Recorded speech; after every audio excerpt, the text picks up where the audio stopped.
નમસ્કાર વિદ્યાર્થી મિત્રો, હું મિત્ર પ્રકાશ કણજરા યુટ્યુબ ચેનલમાં તમારું સ્વાગત કરું છું. મિત્રો, તો અત્યાર સુધી જો તમે આ યુટ્યુબ ચેનલ સબસ્ક્રાઈબ ના કર્યું હોય તો સબસ્ક્રાઈબ કરી દેજો, જેથી કરીને તમને ગણિતના દરરોજ ક્લાસ મળતા રહે. ચલો, આ વાત રહી ક્લાસની.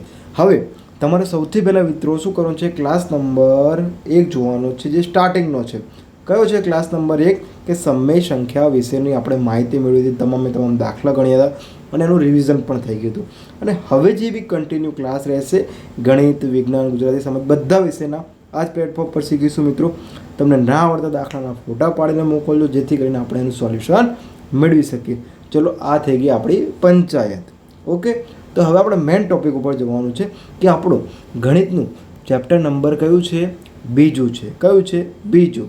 પ્રકરણ નંબર બીજું છે. શું કયું છે? બીજું. ખાસ ધ્યાન રાખજો મિત્રો, કયું છે? બીજું.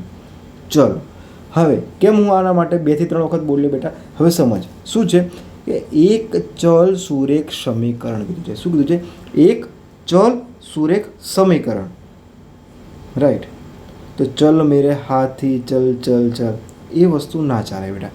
ચલ એટલે શું એ જોવું પડશે, અને એક જ કેમ કીધું છે એ પણ જોવું પડશે, સુરેખ જ કેમ કીધું છે એ પણ જોવું પડશે, અને સમીકરણ શું છે એ પણ જોવું પડશે. તો બધી બાબતોનું આપણે ડિટેલ્સથી જોઈશું, એક વસ્તુ જોઈશું, એક વર્ડ ઉપર આપણે સમજવાનો પ્રયાસ કરીશું મિત્રો. તો સાથે આ ચેનલની સાથે જોડાયા રહો મિત્રો. તો હવે હું અહીંથી સાઈડમાં જાઉં છું અને તમને એક પોઈન્ટ સમજાવવાનો પ્રયાસ કરીશ મિત્રો. દરેક ક્લાસ, દરેક વિષયના, દરેક ચેપ્ટરના તમને નીચે ડિસ્ક્રિપ્શન બોક્સમાં લિંક મળી જશે. જો ના મળે તો ત્યાં આગળ મારો વોટ્સઅપ નંબર છે, ત્યાંથી તમે મને કોન્ટેક્ટ કરી શકો છો. તો મિત્રો, ચલો આપણે એક ચલ સુરેખ સમીકરણની શરૂઆત કરીએ.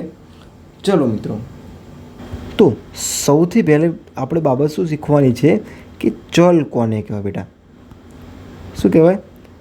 ચલ કોને કહેવાય? તો સૌથી પહેલાં બાબત જોઈએ કે આપણે એક લાઈન ઉપર એક વર્ડ ઉપર ધ્યાન આપશું. તો સૌથી પહેલાં જોઈએ કે એક, તો એક ગમે એક સંખ્યા હોય. હા, એક ઘર હોય, એક બંગલો હોય, એક મેદાન હોય. તો એક તો ખબર પડી ગઈ. ચલો સાહેબ, આવું ના સમજાવો. તો બેટા હવે જો ચલ જોવાનું છે. ચલ. તો ચલનો મતલબ શું છે? સુરેખ. એટલે ગમે ત્યારે તમે સીધા રસ્તા ઉપર જતા હોય તો એને શું કહેવાય બેટા? આ તમારું ઘર છે. શું છે બેટા? ઘર છે. અને આ તમારી શાળા છે. તો તમે બેટા અહીંયા આગળથી આમ સીધા જ જાઓ તો આને શું કહેવાય? સુરેખ પથ કહેવાય. પરંતુ જો તમે વાંદરાની ઘોડે આમ ફરી જતા હોય તો આને સુરેખ પથ ના કહેવાય બેટા. ખબર પડી ગઈ? સુરેખનો મતલબ કે સીધી લાઈનમાં હોય. સિમ્પલમાં સમજીએ. સમીકરણનો મતલબ શું થાય મિત્રો? આપણે એ કે સૂત્ર લઈ લો. ચલો, સૂત્ર એટલે કે માની લો શું કે હું લખી નાખું 2 + 5, તો જવાબ 7 આવ્યો. આપણે આ શું કર્યું? ગણતરી કરી. પરંતુ હું કહું કે 2x + 5x = 7, તો બેટા હવે જો હવે શું આવી ગયું? સૂત્ર બની ગયું. કેમ માની લો કે સૂત્ર થઈ ગયું? બેટા જો કે હવે એક્સની જગ્યાએ હું એવી સંખ્યા લેવી પડે મારે કે અહીંયા પણ એક્સની જગ્યાએ એવી સંખ્યા લેવી પડે કે જવાબ મારો 7 થવો જોઈએ. તો એવી કઈ સંખ્યા છે બેટા? તો એક્સની જગ્યાએ હું 1 લઈ લઉં, અહીંયા પણ એક્સની જગ્યાએ 1 લઈ લઉં, તો જવાબ 7 આવશે. જો તો 2 × 2, 5 × 5, તો 2 ને 5 સરવાળો શું થાય? 7. એટલે કે ડાબી બાજુ બરાબર જમણી બાજુ. આટલું ખબર પડી ગઈ બેટા? તો આપણે સૌથી પહેલાં આપણે શું સમજ્યા? ટાઇટલ સમજ્યા. શું સમજ્યા બેટા? ટાઇટલ સમજ્યા. ખબર પડી ગઈ સમીકરણ શું છે, કેવી રીતે શીખવાનું છે બેટા? તો એક વસ્તુનો આપણે શાંતિથી સમજવાનો પ્રયાસ કરીશું. તો સૌથી પહેલાં બેટા મારે સમજાવવાનું છે તમને. શું સમજાવવાનું છે? કે આપણું ટૉપિક શું છે? પ્રાસ્તાવિકતા એટલે કે પ્રસ્તાવના શું છે. ચલો, સૌથી પહેલાં હું તમને સમજાવીશ કે શું છે, કેવી રીતે સમજવાનું છે. તો જો બેટા અહીંયા આગળ આપણું ચેપ્ટર નંબર કયું હતું? ધોરણ 8, ચેપ્ટર નંબર વિષય ગણિત, ચેપ્ટર નંબર બીજું છે એક ચલ સુરેખ સમીકરણ. તો હવે અહીંયા શરૂઆત કરીએ. માની લો સાવ બેઝિકથી સમજો છો બેટા કે 6 + 2 કરો તો જવાબ શું આવશે બેટા? 8 આવશે. સરવાળા બાદ બાકીને જ આખું ગણિત તમારું થઈ જશે બેટા. ચલો, 9 + 1 કરો તો જવાબ શું આવશે? 10 આવશે. હવે સમજ, થોડું ધ્યાનથી સમજ કે 9 અહીં કૌંસમાં એક્સ કરી દઉં. ચલ અહીં આગળ 9x વત્તા 2 બરાબર અહીં આગળ 11 થવા જોઈએ. 11 થવા જોઈએ. તો હવે બેટા તું સમજ કે એક્સ એટલે શું છે. હવે એ ખબર નથી. શું છે? ખબર નથી. તો હવે આપણે થોડુંક આપણું લેવલ વધારીશું અને સમજવાનો પ્રયાસ કરીશું. કેવી રીતે? ખબર નથી તો ચલો એને કંઈ છોડી દેવાય નહીં, એને સમજવું પડે. શું કરવું બેટા? સમજવું પડે. તો સમજશું કેવી રીતે આપણે એ જોવું. તો સમજવાનો પ્રયાસ કરીશું. તો આપણી આગળ અત્યાર સુધી આપણે આ તો સોલ્વ કરી લીધા હતા, પરંતુ હવે શું સોલ્વ કરવાનું આવ્યું? 9x વત્તા 2 સોલ્વ કરવાના આવ્યા. તો ચલ જોઈએ બેટા. તો બેટા આપણે ક્યાં સુધી જોયું હતું કે 9 × x વત્તા 2 બરાબર 11 કર્યા. હા, તો 9ને શું ડોટ ગુણાકારને શું કરીએ? ચોકડી ગુણાકાર કીધું. હા, 9x વત્તા 2 બરાબર 11. તો હવે એક્સની જગ્યાએ શું મૂકી શકો? તો ગમે શું? ગમે તો પ્રાકૃતિક સંખ્યા. ખબર પડી ગઈ? હા, તો પ્રાકૃતિક સંખ્યાનો સરવાળો શું હોય? પ્રાકૃતિક સંખ્યા શું હોય? 1 2 3 થી છેક અનંત સુધી હોય. તો એમાંથી આપણે ચલો 1 લઈ લો. તો 1 લીધો તો 9 × 9 વત્તા 2 બરાબર 11. તો 9 ને 2 કેટલા થઈ ગયા? 11. તો બરાબર 11 થઈ ગયા. હા, તો અહીં આગળ શું છે? આ બાજુ પણ 11 છે, આ બાજુ પણ 11 છે. તો 11 એટલે 11, એટલે કે ડાબી બાજુ બરાબર જમણી બાજુ. તો હવે બેટા ચલ, આ બધી વસ્તુ તને ખબર પડી ગઈ. હવે હું તને બીજો પ્રશ્ન પૂછું. તો 9x વત્તા 2 બરાબર 11 તારે લાવવાનું, તો એ તું લાવી નાખી. હવે હું તને બીજો પ્રશ્ન પૂછું છું. બીજો પ્રશ્ન છે કે 9x વત્તા 2 બરાબર 20 લાવવાના છે તારે. શું લાવવાના છે? 20 લાવવાના છે. તો સાહેબ હવે શું કરીશ? કશું નહીં બેટા, સમજ. જો હવે આગળ એક્સની જગ્યાએ હું શું મૂકું? તો અહીં આગળ એની પર 2 પાછા 2 સરવાળો કરવો અને જવાબ મારો 20 આવવો જોઈએ. તો અહીં આગળ એક્સની જગ્યાએ શું મૂકી શકાય બેટા? એન એટલે કે પ્રાકૃતિક સંખ્યા લઈ લો. 1 2 3 છેક ગમે એટલી. હવે એવું ના હોય કે દર વખતે હું પ્રાકૃતિક સંખ્યા લઉં. તમને કહું કે ચલો પૂર્ણ સંખ્યા લો, પૂર્ણાંક લો. તમે જે દાખલા ગણશો એમાં લખેલું આપેલું જ હશે તમને. તો આપણે હવે ખબર નથી માટે આપણે શું લઈએ? પ્રાકૃતિક સંખ્યા લઈએ, એટલે કે એન. તો ચલ હવે આપણે 1 મૂકી દીધો હતો તો 11 જવાબ આવ્યો હતો. હવે 2 મૂક. ચલ બેટા, તો 9 × 2 વત્તા 2 બરાબર 20. તો ચલ બેટા જો કે 9 દુ 18 વત્તા શું આવશે? 2 બરાબર 20. તો 18 વત્તા 2 બરાબર 20 બરાબર 20. તો અહીં આગળ બેટા શું થઈ ગયું? ડાબી બાજુ બરાબર જમણી બાજુ આવ્યું. તો હવે અહીંયા સમજ, બહુ મસ્ત સમજવાનો કોન્સેપ્ટ છે કે અહીંયા આગળ શું બદલાય છે બેટા? શું બદલાય છે? તો અહીં આગળ શું બદલાય છે બેટા? ચલ બદલાય છે. શું બદલાય છે? ચલ બદલાય છે. અહીં આગળ નવડો પણ નથી બદલાતો અને બગડો પણ નથી બદલાતો. તો આ બંને શું છે બેટા? અચળ કહેવાય. જે બદલાય નહીં, જે નાક વગરના નકટા બદલાય નહીં, એને શું કહેવાય બેટા? અચળ છે. આપણે કહેતા જળ જેવો છે, જળ બુદ્ધિનો છે. તો આ બંને શું છે? જળ બુદ્ધિના, એટલે કે અચળ છે. જ્યારે ચલ શું છે? બદલાય છે અને જવાબમાં પરિવર્તન લાવે છે. કેવી રીતે ખબર પડી? જો 1 મૂક્યો તો આપણે અહીં આગળ, તો જવાબ શું આવ્યો બેટા? 11. જો 2 મૂક્યો તો જવાબ કેટલો આવ્યો? તો 20. તો ચલ અને તો અહીંથી બેટા શું નોંધ કરવા જેવી છે બેટા? સમજ શું છે? નોંધ આપણી લખી દો. નોંધ લખી દો તમે કે ચલ હંમેશા માટે બદલાતો જ હોય છે, બદલાય છે. જ્યારે અચળ સંખ્યા બદલાતી નથી. ચલો આટલી ખબર પડી ગઈ? હા, ખૂબ જ સરસ બાલા મિત્રો. તો હવે અહીં આગળથી આપણે નવો કોન્સેપ્ટ આવશે. શું નવો કોન્સેપ્ટ આવશે? કે શું શીખ્યા હતા હવે? એક ચલ સુરેખ સમીકરણ. આટલું શીખ્યા હતા. હા, તો 1 હોવો જોઈએ. ચલ કેટલા હોવો જોઈએ? 1 જ હોવો જોઈએ, પણ કેવું હોય? સુરેખ હોવું જોઈએ. એટલે કે 1 ચલ હોવો જોઈએ. એટલે 1 ચલવાળું માન લે કે 2x છે. તો આમાં ચલની સંખ્યા કેટલી છે બેટા? 1 જ છે. જો આ 2xy લખેલો તો ચલની સંખ્યા કેટલી થઈ જશે? 2. 1 હોય તો 1. ખબર પડી ગઈ બેટા? ચલો 2x વત્તા 3 બરાબર 6 બરાબર. તો આને બેટા શું કહે છે? સુરેખ એટલે કે જો સીધી લાઈનમાં છે. હા, જો આમ નથી બેટા 2x વત્તા 3 બરાબર 6 આમ નથી તો બેટા એમ નથી તો આ શું છે? સીધી લાઈનમાં એટલે કે સુરેખ સમીકરણ છે.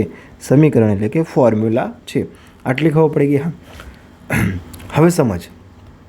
માની લે કે 2x વત્તા 4y બરાબર 6 આપેલા હોય તો આમાં ચલ કેટલા છે બેટા? આ પહેલો ચલ, આ બીજો ચલ. તો શું કહેવાય આને? શું કહેવાય? દ્વિચલ સુરેખ સમીકરણ કહેવાય. આ બધું આપણે 9મા ધોરણમાં ભણવાનું છે એટલે આપણે એટલો બધો લોડ લેવાનો નથી બેટા. આપણે જેટલું કીધું એટલું જ કરવાનો પ્રયાસ કરીશું. કેમ? કારણ કે આપણું અત્યારે મગજ થોડુંક વિકાસમાં બાકી રહે છે. ચલો હવે આપણે સમજવાનો પ્રયાસ કરીશું. ચોપડીનું પાના નંબર તમારે શું કાઢવાનો છે બેટા? તમારે પાઠ્યપુસ્તકનું પાના નંબર કયું કાઢશો? 14. અને ત્યાંથી સમજવાનો પ્રયાસ કરજો બેટા. તેના જ બધા ટોપિક વાઇઝ હું આગળ દાખલા લેવાનો પ્રયાસ કરીશ અને સમજાવવાનો પ્રયાસ કરીશ. ચલો હવે જો 2x વત્તા 9 બરાબર અહીં લખી નાખો 12. આ વસ્તુ તમને ખબર પડી કે શું છે? એક ચલ સુરેખ સમીકરણ છે. તો હવે અહીં આગળ શું આવે છે? વચ્ચે નિશાની શેની આવે છે બેટા? સમજ. નિશાની શેની આવે છે? બરાબરની. શેની આવે છે? બરાબરની. તો બરાબરને આપણે શું કહીએ? કે સમાન કહીએ. અને સમાનને પણ આપણે શું કહીએ છીએ? કે સમતા છે. શું છે? સમતા ધરાવે છે. એકબીજાને શું છે? સમતા ધરાવે છે. ખબર પડી ગઈ આટલી? હા. હવે બીજો એક ભાગ જુઓ બેટા. શું છે? બીજો આનો ડાર્ક પોઈન્ટ જુઓ એટલે કે બીજો એનો પડછાયો જોવો હોય તો હું લખી નાખું કે 2x² વત્તા 9 બરાબર 12. હવે બેટા એ વર્ગનો મતલબ શું થશે? કે x ઇન્ટુ એક્સ થાય. હા, મતલબ જો હું લખું બેટા અહીંયા 16 લખું તો 16નો મતલબ શું થાય? કે 4નો વર્ગ મતલબ કે 4 ગુણ્યા 4. તો એવી જ રીતે આગળ x ગુણ્યા એક્સનો મતલબ શું થશે બેટા? કે એક્સનો વર્ગ થઈ ગયો. પરંતુ હવે સમજવાનો પ્રયાસ શું કરવાનો છે? કે જ્યારે પણ ચલની ઘાત કેટલી છે? 1 કરતાં વધારે હોય, ચલ એટલે કે એક્સની ઘાત 1 કરતાં વધારે હોય ત્યારે એ એક ચલ સુરેખ સમીકરણ બનાવતું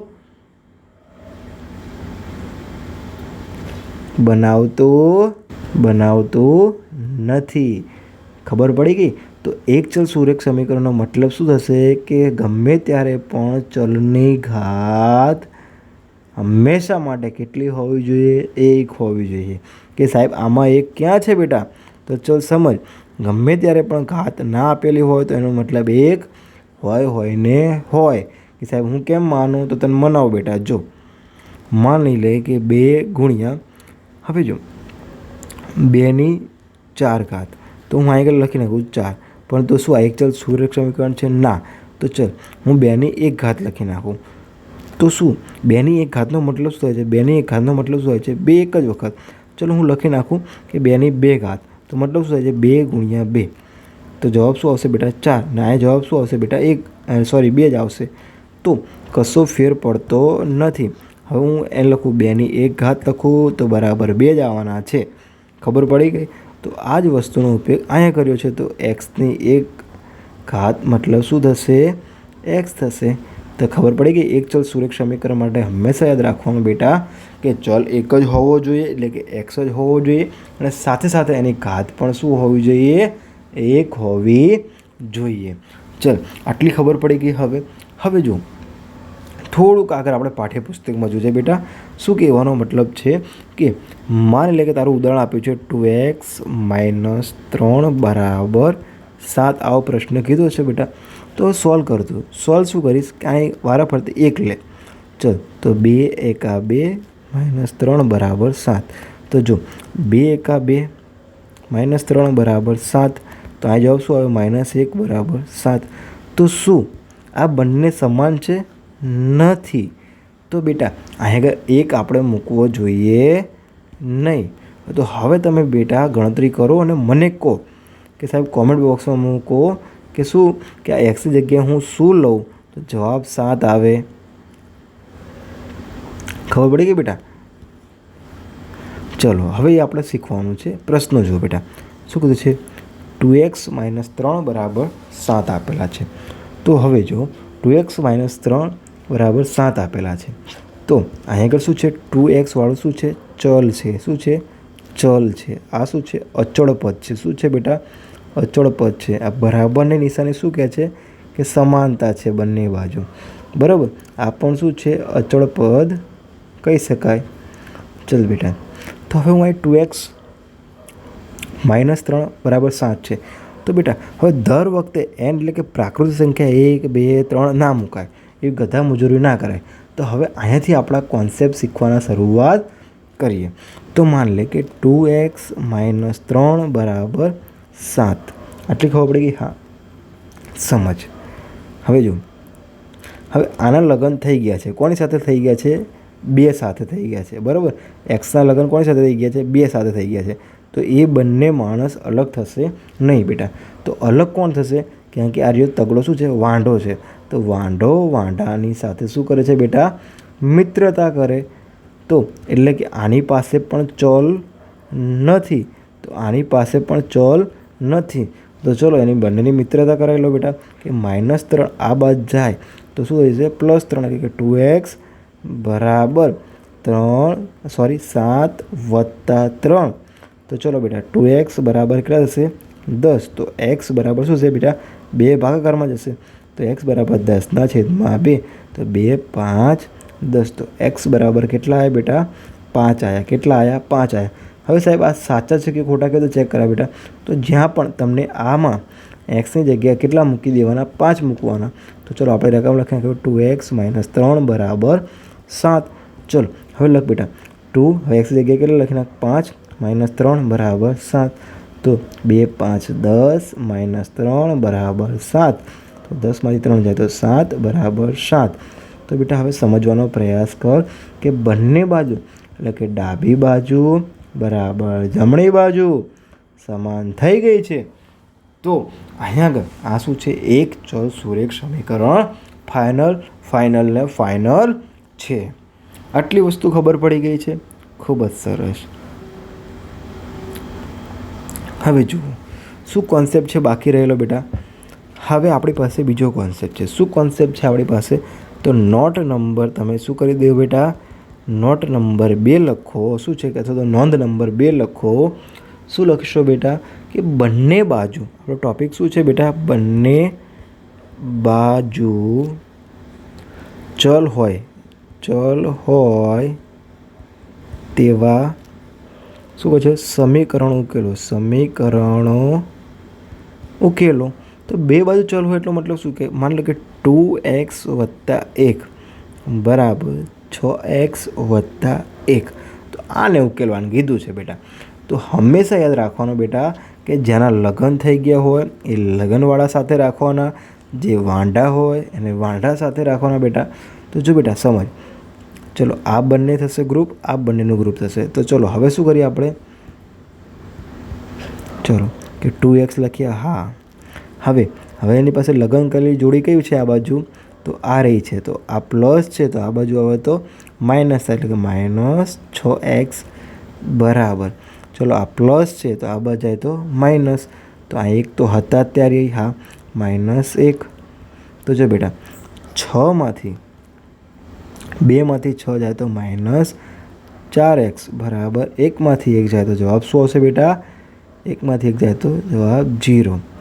તો બેટા અહીંયા આ સમીકરણ બનતું નથી. એટલે મતલબ કે મેં આ સમીકરણને શું કર્યું હતું? અંદાજિત લખેલું હતું. પરંતુ બેટા હંમેશા એવા સમીકરણ હશે કે જ્યાં આગળ ડાબી બાજુ અને જમણી બાજુ વચ્ચે તમને ગણતરી આસાન થતી હોય. ચલો કેવી રીતે? ચલો તો હવે એને આપણે ચોપડીના ઉદાહરણથી જોઈએ. હવે આટલી તો વસ્તુ તમને ખબર પડી ગઈ. ચલો ચોપડીનું ઉદાહરણ લઈશું એટલે આપણને ખ્યાલ આવી જશે. તો બેટા અહીં કે તારે પાઠ્યપુસ્તકમાં પાના નંબર 16 કાઢજે અને ત્યાં આગળ આપેલું છે પેજ નંબર 16 કાઢવાનું છે. અને ત્યાં આગળ શું આપેલું છે બેટા? સમજ. શું લખેલું છે કે 10x + 7 બરાબર 3x - 28. તો બેટા તને આવું આપેલું છે. હા, તો હવે જો સમજ શું છે, આના લગ્ન થઈ ગયા છે, આના લગ્ન થઈ ગયા છે, આ વાંઢો છે, આ વાંઢો છે અને આ વાંઢો છે. તો કશો વાંધો નહીં, આપણે વાંઢાની જગ્યાએ લઈ લઈએ બેટા. એટલે કે 10x અને 3x. તો 10x લખીએ. હા ચલ બેટા, આ શું છે +3x છે, તો આ બાજુ હતો -3x બરાબર. આ 7 છે તો 7 આ બાજુ જશે તો કેવું થશે? માઇનસ થઈ જશે બેટા. -28 તો હતા અને -7. ચલ 10માંથી 7 જાય તો જવાબ શું આવશે? 7x બરાબર. 28 શું થયા? 7 4 28, 7 5 35 -35. ખબર પડી ગઈ? હા. તો ચલ બેટા, હવે x અહીંયા રહે તો હવે આવી ક્યાં જશે? છેદમાં જશે. તો x બરાબર -35/7. ભાગ ઉડાડો તો ઉડાડી દો. 7 5 35. તો x બરાબર શું આવશે બેટા? -5. કે સાહેબ આ કેવી રીતે ખબર પડે? જો બેટા હવે સમજ. હવે આ જ રકમમાં, એટલે કે આ જ રકમમાં હું x બરાબર -5 મૂકું છું બેટા. સમજ. તો 10 -5 + 7 બરાબર 3 -5 -28. હવે ગણવાનો પ્રયાસ કરીશ. તો 10 5 -50 + 7 બરાબર 3 5 કરશે -15 -28 બેટા. જો 50માંથી 7 જાય તો કેટલા વધશે બેટા? 50માંથી 7 જાય તો કેટલા વધશે? 43. કેટલા વધશે? 43માં કેવા? માઇનસ બરાબર. હવે 28 से 15 કેટલા થશે? -43. તો ડાબી બાજુ અને જમણી બાજુ શું થઈ ગયા બેટા? ડાબી બાજુ બરાબર જમણી બાજુ શું થઈ ગયા બેટા? સમાન થઈ ગયા. તો એનો મતલબ કે આ એક ચલ સુરેખ સમીકરણ જ છે. આટલી ખબર પડી ગઈ? હા. તો હવે સમજવાનો પ્રયાસ કરે કે આપણે અત્યાર સુધી જે કંઈ પણ શીખ્યા છે મિત્રો, તો અહીંયા આપણને ખબર પડી ગઈ કે એક ચલ સુરેખ સમીકરણ શું હોય છે. અને સાથે સાથે આપણે ઘણા બધા સામાન્યથી લઈને અઘરા સુધીના દાખલા ગણવાનો પ્રયાસ કર્યો. એકદમ પરફેક્ટ રીતે ગણી દીધા છે. કેમ? કે ગણિત સરળ છે અને આ શિક્ષણ પણ સરળ છે મિત્રો. તો મળીએ ક્લાસ નંબર આના પછીનો જે આવે તે જોજો મિત્રો. અને સાથે સાથે તમે જો અગાઉના ક્લાસ ના જોયો, એટલે કે ચેપ્ટર 1 2 3 બધા લાઇનસર તમને આ આગળ મળી જશે મિત્રો. ફાફા ના મારતા. જો તમને ના મળે તો મારો વોટ્સઅપ નંબર છે બેટા 990 46 60 948 948. ત્યાં આગળ મેસેજ કરજો કે સાહેબ મને ધોરણ 8નું આ ચેપ્ટર જોઈએ છે. તમને લિંક આપી દઈશ. તમને લાઇનસર બધું મળી રહેશે. ઓકે, મળીએ. જય હિન્દ, જય ભારત.